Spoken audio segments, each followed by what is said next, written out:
You're listening to the B2B Growth Think Tank, the show that brings you the virtual hot seat where each week my expert guests and I help another business leader by masterminding actionable solutions to a specific challenge they're currently trying to solve in their business.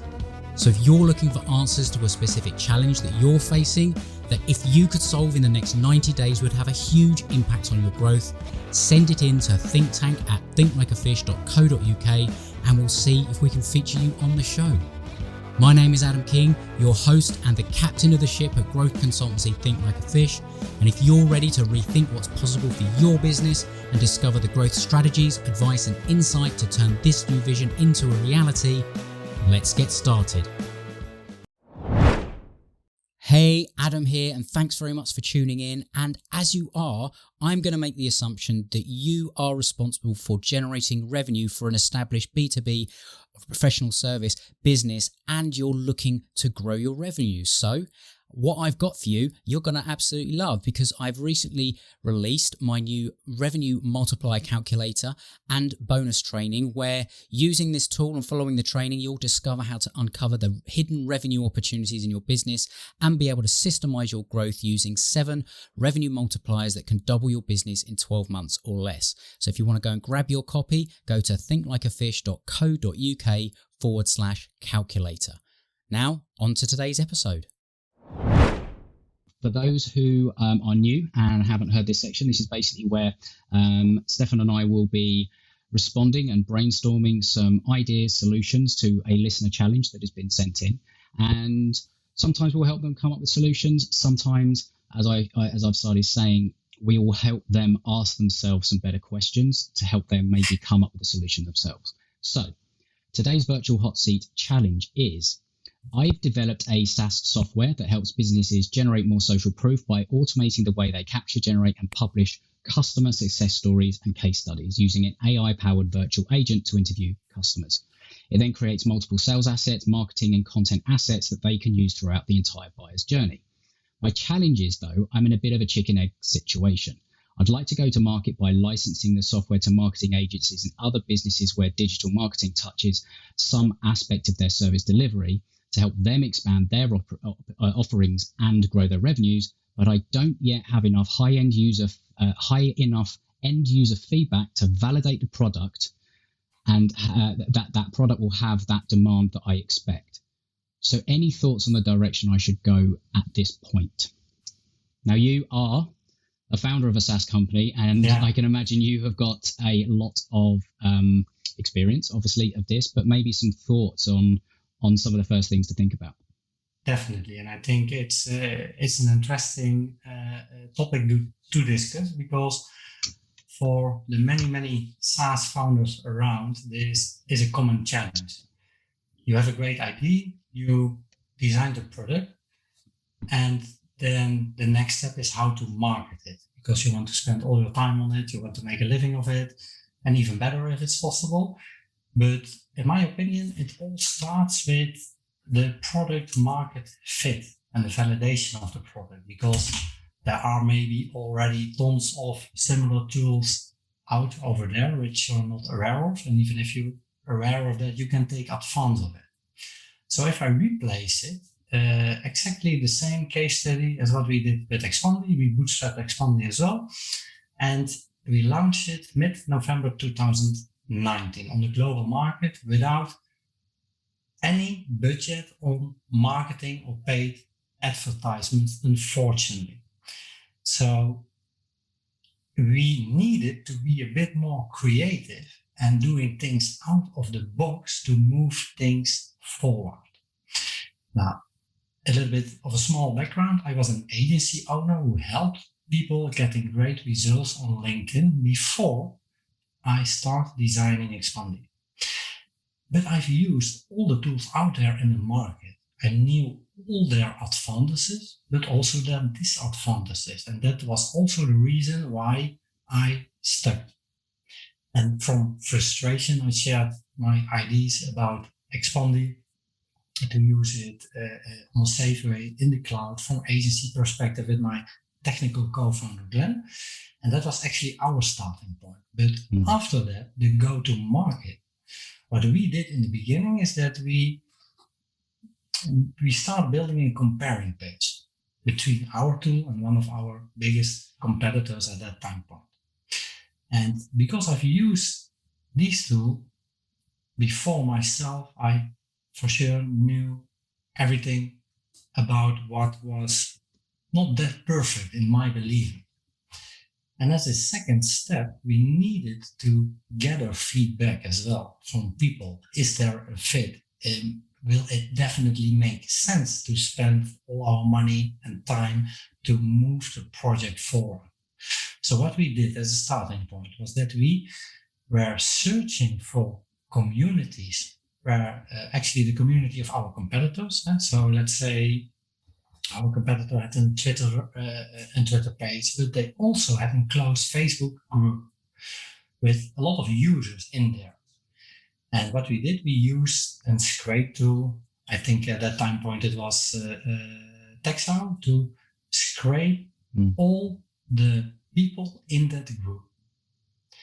And we exported all the email addresses, and later on we converted these ones to our own tool as an upload. And we used expanding to engage and connect with these people. Hey, first name, I see we are both a part of the amazing competitor group. So we have a common interest, and I just want to learn more about how you use it. That was the starting point to approach these people. And instead of attacking them, we asked just that we were stuck with using the competitors tool. Therefore, we designed a brand new one with a lot of new opportunities. But before we go to market, we want to validate it. And actually, we need feedback from experienced users like yourself. Such kind of approach we designed. And that approach to gather feedback brought us more than 40 appointments per week coming out from that sequence. And the goal was, of course, to book a call, actually a feedback call to share some ideas, which we had in mind. And I always started with asking, okay, how you use the competitors tool and what's working for you and what's not working. And 70% of what they were sharing with me aligned exactly with the comparing page I designed. So it was easy afterwards to say, if I can solve all these challenges you're facing now, would you be open to learn a bit more about what we've designed? Yeah, and what I like as well is, first of all, that you've drunk your own champagne with that approach. You've used the tool that you have designed to actually do that. Now, this person may or may not be able to do that, and there may or may not be similar kind of competitors out there and all the rest of it. But I think that hearing the thread that goes through the way that you've approached it, it's about sort of thinking, okay, how can I actually go out and find groups of people that are likely to have the problem that I believe my software solves, and how can I engage them in a way that is non-salesy, non-invasive, kind of looking for feedback to be able to have regular conversations with them and going with that hypothesis of, this is why I believe what we have is going to actually be an enhanced experience in comparison maybe to competitors or the way that you're doing things right now. And you're validating, you're asking questions, and at the end, it is very much that offer, I guess, of would you like to hear about what we are doing and see if you are sort of interested in it. I'm curious to sort of hear as well, did you offer any sort of like beta groups, or the way that people would maybe sort of say, okay, you can come in, use it, we won't charge you, break it, see how things go, like that kind of thing? Was that an approach you took? No, we did not do that, but if I should do it again, because the market where we operate is a little bit of a gray area, right? It's a cat and a mouse game with LinkedIn, so it's all about trust and safety, and because nobody wants to lose their profiles. So we decided, maybe a bit too late, to take advantage of creating our own community, a closed community where we share value, to create a safe place for people with similar people in there, which can share ideas. So to come back to your actually case study, I should create straight from the beginning a safe place and community.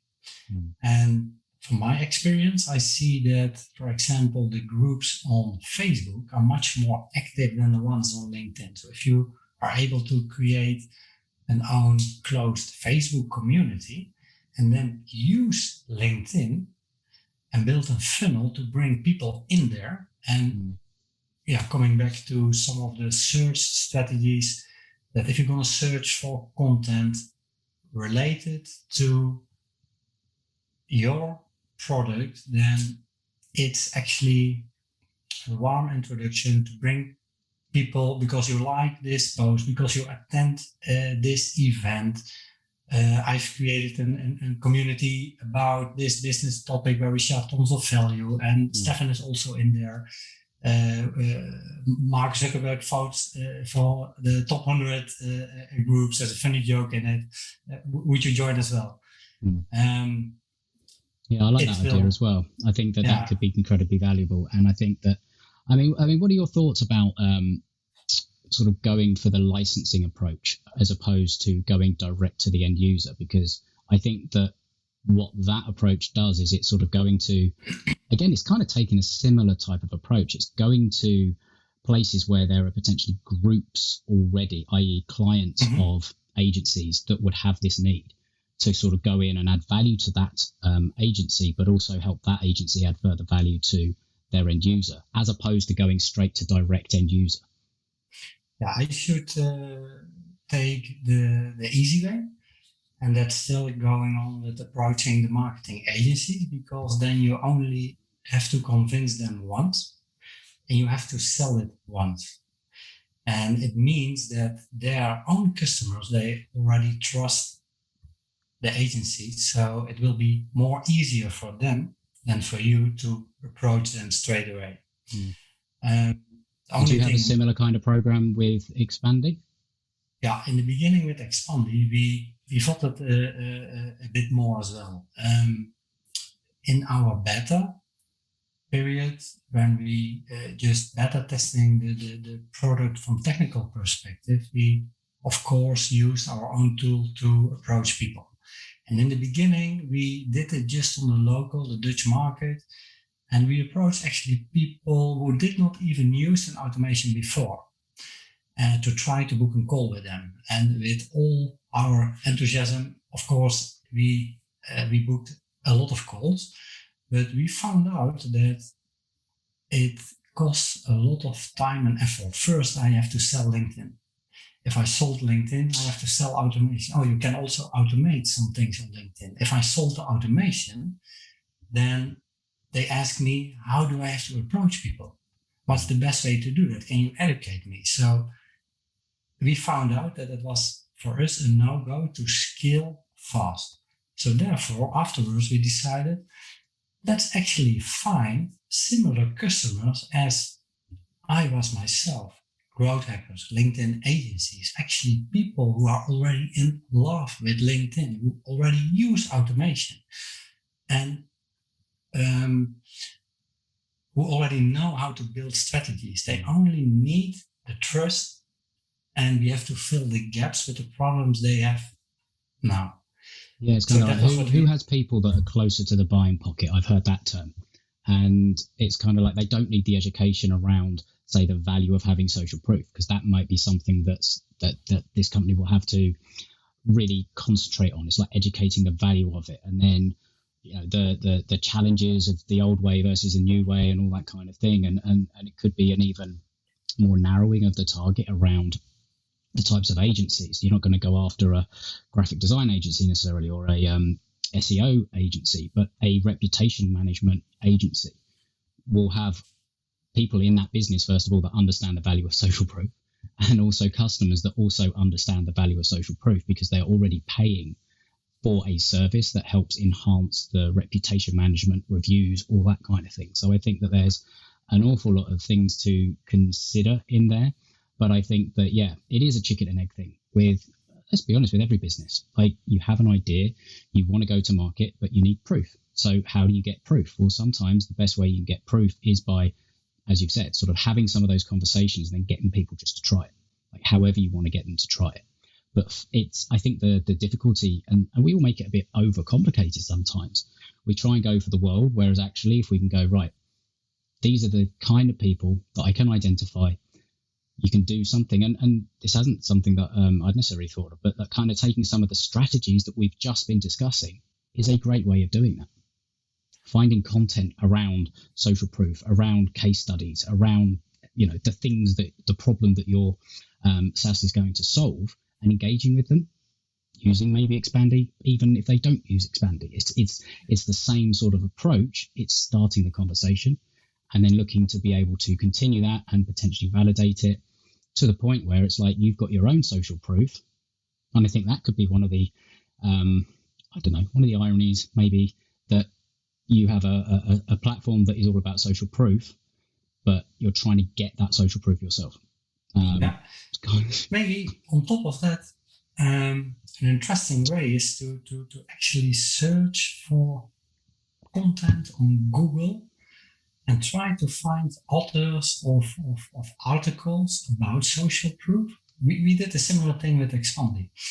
And what you're doing then is searching for micro-influencers, people with already a larger reach in that niche, and try to approach these people, not to sell them anything, but just try to become a friend and to give their feedback on the things you've designed. We did exactly the same with expanding, and it helps. It costs at that time point tons of hours to find manually, indeed, on Google, a lot of articles from people who were talking about LinkedIn automation. So we took an Excel sheet and wrote everything down, the author, the title of the article, the website where we found it on, but also the competitive tool they recommended in their articles. And we use all these variables as actually kind of a dynamic placeholders to hyper-personalize the messages in our approach to reach them. Hey, Adam, I just finished reading your amazing article about the title on, and then it put in the website domain. What we saw is that if you're doing that the right way, that these people are definitely open to bring new content and new ideas to share with their own community.